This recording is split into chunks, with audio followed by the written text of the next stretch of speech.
नमस्ते दोस्तों, आप सभी का स्वागत है। आज 23 मार्च है। आज शहीदी दिवस है। भगत सिंह, राजगुरु और सुखदेव को आज अंग्रेजों ने फांसी दी थी। फांसी की तारीख 24 मार्च थी, लेकिन एक दिन पहले जो एक डर था उनके अंदर कि भारतीयों को अगर पता लग जाएगा कि कौन सी जेल में बंद हैं वो लोग, तो वो एक दिन पहले इनकी फांसी दे करके उनकी बॉडी को ला करके अधजली जला करके गंगा में वो प्रवाहित कर दिया गया था। लेकिन आज जो दिन है, अभी हम लोग गुड़गांव जा रहे हैं और आज जो अहिर जो एक यादव जो कम्युनिटी है जात है, तो उसमें एक अहिर रेजिमेंट की मांग बहुत दिनों से चली आ रही है। लगभग 70 से 75 सालों से मांग है ये। और अभी दीपेंद्र हुड्डा जो सांसद है कांग्रेस की तरफ से हरियाणा से, उन्होंने भी मुद्दा उठाया था और बहुत ही अच्छे से उन्होंने एक्सप्लेन किया था क्यों ज़रूरत है रेजिमेंट की। बहुत सारे लोग ऐसे वहाँ से मौजूद हैं। उधर विवेक यादव हैं, यहाँ पे प्रोफेसर अवनीश यादव जी हैं, सर पीछे बैठे हुए हैं हमारे साथ, जुनैद अंसारी जी हैं, ये बहुत जानने माने की रिपोर्टर हैं। बाकी लोगों से बातचीत करेंगे और इनसे सर से जान लेंगे कि क्या लगता है कि सर ये जो लड़ाई चली आ रही है, इतने दिनों से मांग है हम लोगों की कि अहिर रेजिमेंट, हर एक अपनी कम्युनिटी का एक रेजिमेंट है आर्मी में, एक अपना एक बलिदान को दे करके सभी लोग अपनी गुणगान के गाथा गाते हैं। तो अहिर रेजिमेंट की थोड़ा बताइए लोगों को। देखिए, जब भारत और चीन का युद्ध हो रहा था तो उस समय तकरीबन 100 के आसपास यादव सैनिक थे जिन्होंने लगभग 14,000 की संख्या में चाइना के सैनिकों से लोहा लिया। और उस समय हमारे पास साधन और संसाधन भी नहीं थे। और तकरीबन 3 महीने बाद उनके मृत शरीर मिले और उसमें से कई लोगों के जो स्थिति थी, जो उनकी कंकाल मिले थे, तो कंकाल से उनको पहचाना गया कि उस रेजिमेंट में कौन कौन लोग थे, क्या क्या लोग थे। और कईयों के हाथ में तिरंगा झंडा था, कईयों के हाथ बंदूक की ट्रिगर पे थे। तो वो मंजर देखने के बाद, उस मंजर को देखने के बाद तमाम जो देश की जनता है, एक आवाज़ उठने लगी कि हाँ, कि जो अहीर बिरादरी है या जो यादव बिरादरी है, ये एक लड़ाकी कौम है और इनका भी एक रेजिमेंट होना चाहिए। जब सिख रेजिमेंट है, जब राजपूत रेजिमेंट है, जब जाट रेजिमेंट है, जब गोरखा रेजिमेंट है, तो अहीर रेजिमेंट क्यों नहीं।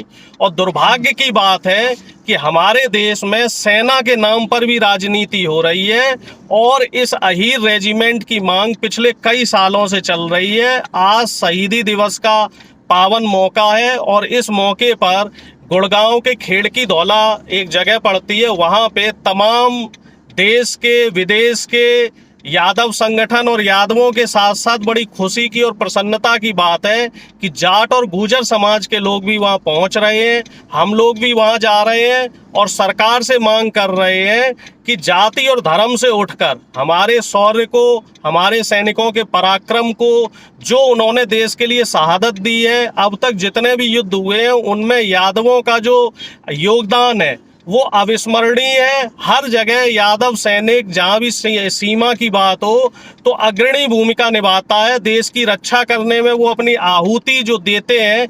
अभी भी जब पुलवामा कांड हुआ था तो उसमें सीआरपीएफ के जो जवानों की शहादत हुई थी, तो उसमें बड़ी संख्या में यादव सैनिक थे। तो इन तमाम चीज़ों को देखते हुए हम लोग ये आवाज़ उठा रहे हैं सरकार से कि हमें भी हमारा हक मिलना चाहिए और अहीर रेजिमेंट हमारा हक है और हम इस हक को लेके रहेंगे। और इसके लिए हमें जितना भी संघर्ष करना पड़ेगा तो हम सब लोग संघर्ष करने के लिए तैयार हैं। संघर्ष से हमारी कौम पीछे नहीं हटेगी। और बड़ी खुशी की बात है कि तमाम और जातियां इस बार हमारा सपोर्ट कर रही हैं, जिसमें कांग्रेस के राज्यसभा सांसद हैं हरियाणा से माननीय दीपेंद्र हुड्डा जी ने, उन्होंने यादवों के शौर्य और पराक्रम की गाथा बताई।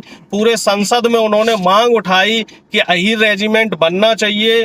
और भी जो तमाम यादव सांसद हैं वो भी समय समय पे इस मांग को उठाते रहे हैं। और हमें उम्मीद है कि इस बार हमारे संघर्ष पर सरकार को कुछ ना कुछ कदम उठाने पड़ेंगे। अच्छा, मेरे भी मतलब बहुत सारे दोस्त हैं, खुद मैंने एक दो को पढ़ाया है, वो भी आर्मी में है, यादव कम्युनिटी से जाते हैं। वो कहते हैं कि मतलब हमारा भी एक मन होता है कि हमारी भी, जब लगता है कि सबके जो और देखते हैं, किसी का राजपुताना राइफल्स का होता है, किसी का जाट रेजिमेंट लिखा होता है, किसी का गोरखा, जैसे आपने बताया, उन्हें भी चाहिए कि हमारा अहीर रेजिमेंट, जो हमारी मांग है, जो एक अंदर से आग आती है, वो हम चाहते हैं कि हमें भी मिले वो। तो क्या लगता है कि संघर्ष कितना लंबा? देखिए, ऐसा है, जो कुछ जातियां हैं हमारे देश में, जिसमें से राजपूत जो ठाकुर जाति है, जाट कम्युनिटी हो, गुर्जर कम्युनिटी हो, सिख कम्युनिटी हो, यादव कम्युनिटी हो, ये सब लड़ाकी कौम है, इनको मार्शल कौम बोला जाता है। तो जब बाकी जातियों की रेजिमेंट बनी हुई है तो हमें दोयम श्रेणी में क्यों रखा गया,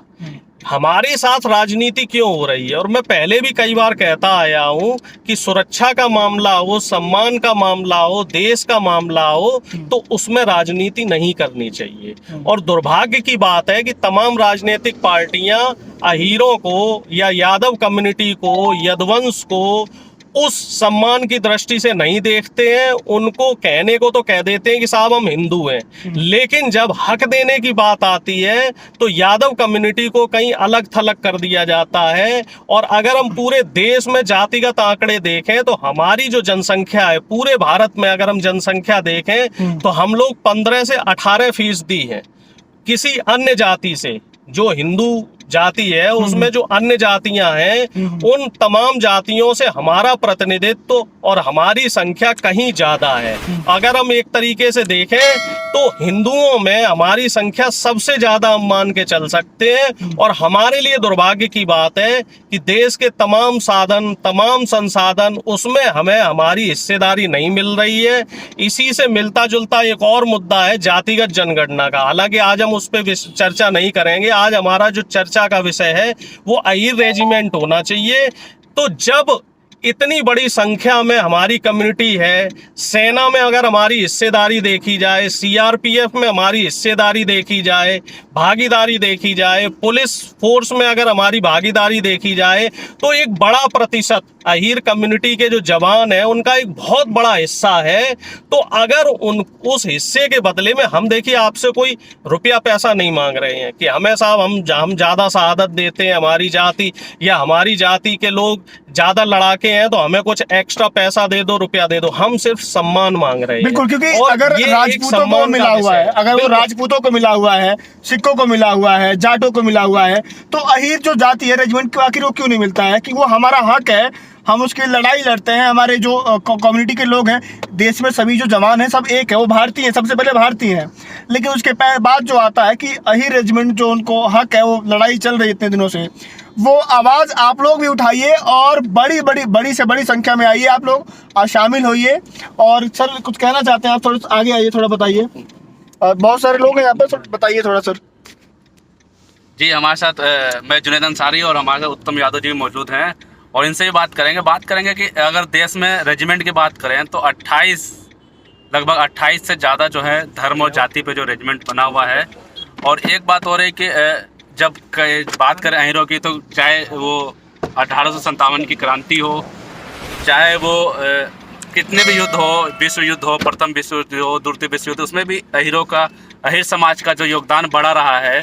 तो इसलिए जो अहीर रेजिमेंट की बात की जा रही है, तो आज हम जा रहे हैं अहीर रेजिमेंट का जो एक बड़ा आंदोलन है सरकार से मांग के लिए। सवाल यही उठता है कि गठन क्यों नहीं किया जा रहा है? जब 28 से ज़्यादा जातियों, धर्म, चाहे राजपूत हो चाहे सिख समाज हो, जब गठन है रेजिमेंट का, तो उत्तम जी क्यों आखिर सरकार इसके पर जो है विचार नहीं कर रही है? काफ़ी दिनों से मांग किया जा रहा है, चाहे आज़ादी की लड़ाई हो, आज़ादी के बाद जितने भी युद्ध हुए हों, अगर उसमें बात करें तो अहीर रेजिमेंट या यादव समाज का भी एक योगदान बड़ा रहा, लेकिन सरकार कहीं ना कहीं अनदेखा कर रही है। इसकी वजह क्या हो सकती है? यदुवंशियों के शौर्य को शब्दों में व्यक्त करने की क्षमता मेरी नहीं है। बड़े से बड़ा साहित्यकार, बड़े से बड़ा कवि अभी तक यदुवंशियों के शौर्य को अपनी कलम में सीमित नहीं कर पाया है। प्राचीन काल से ही, बात करें महाभारत काल से और उसके पहले भी, मैं महाभारत काल से शुरू करता हूँ। महाभारत काल में, महाभारत का जो युद्ध था, महाभारत युद्ध का महानायक, नायक और खलनायक दुर्योधन था। जैसे ही उसने महानायक भगवान श्री कृष्ण के सामने जाकर कहा कि मुझे नारायणी सेना मेरी तरफ कर दो, नारायणी सेना का मतलब यदुवंशियों की सेना, जैसे ही दुर्योधन को यह मिल गया, नारायणी सेना उसकी तरफ हो गई, उसके मन में यह विश्वास हो गया अब उसे दुनिया की कोई ताकत हरा नहीं सकती, वो अजय हो गई है, क्योंकि नारायणी सेना अजय थी, उसको कोई परास्त नहीं कर सकता था। परंतु पांडवों की तरफ अर्जुन और युधिष्ठिर की तरफ उस नारायणी अजय नारायणी सेना का नायक महानायक अजय सेनापति दूसरी तरफ हो गया। इसलिए वो सेना अपने पूरे पराक्रम अपने पूरी क्षमता से नहीं लड़ी, और चूंकि उसका सम्मान अपने नायक के प्रति था, अपने महानायक के प्रति था, तो वो सेना वो पक्ष युद्ध हार गया। और जिस तरफ यदुवंशियों का महानायक जिस तरफ था वो युद्ध उन्होंने जीता। तब से लेकर अब तक समय समय पर यदुवंशी अपने शौर्य का परिचय देते रहे हैं। विजयनगर एम्पायर एक भारतीय बहुत बड़ा साम्राज्य हुआ है, जहाँ के जिन्होंने तिरुपति बालाजी मंदिर जो अभी भी है भारत का एक बहुत प्रसिद्ध मंदिर है, अभी भी है, वहाँ की भी पहली पूजा आज भी यदुवंशी ही करते हैं। और नादिर शाह के समय पर या और भी बहुत से विदेशी आक्रांताओं ने जब देश पर हमला किया तब जो है तब यादवों ने उनका यदुवंशियों ने उनका मुकाबला किया। लेकिन सरकार 70 साल से क्यों नहीं बना पा रही, वजह सवाल। 1857 के समय राव तुलाराम ने शहादत दी। पहले विश्व युद्ध में, द्वितीय विश्व युद्ध में यादवों ने बराबर का हिस्सा लेके अंग्रेज सरकार के साथ में बहुत बड़ा अपने शौर्य का प्रतीक दिया और दुनिया में अपना परचम लहराया। ऐसा कहा जाता है कि अंग्रेजों के समय में यहाँ की सेनाओं ने यादवों की सेना ने सिंगापुर में विद्रोह कर दिया था। तब से इन्होंने अंग्रेजों को इनके ऊपर भरोसा नहीं रहा कि ये विद्रोही कौम है। ये विद्रोही होने की वजह से सरकार में अगर इनका नायक यदुवंशी नहीं होगा तो आमतौर पर धारणा यह है तो इनको कंट्रोल करना बड़ा मुश्किल होता है। तो इसीलिए अंग्रेज सरकार के साथ इन्होंने विद्रोह किया। तब से लेकर उन्होंने वो रेजिमेंट भंग कर दी इन्होंने, और यदुवंशियों को इन्होंने विद्रोही कौम में शामिल कर लिया। उसी परंपरा को निभाते हुए पहले कांग्रेस सरकारें और अब ये भाजपा सरकार, क्योंकि इनके मन में वही भावना है, अभी भी एक तरह से कहीं ना कहीं आंशिक रूप से अंग्रेजों का समर्थन करते रहे हैं ये, उस भावना इनके मन में आज भी है कि इनको नियंत्रण कर पाना थोड़ा मुश्किल है। परंतु आजादी के बाद भी 1965 का वार हो, 1975 का वार हो, 1971 का वार हो, और कारगिल का वार में रजंगला वार एक बहुत प्रसिद्ध लड़ाई है, और 1962 में रजंगला वार के समय में एक बहुत मशहूर लड़ाई है।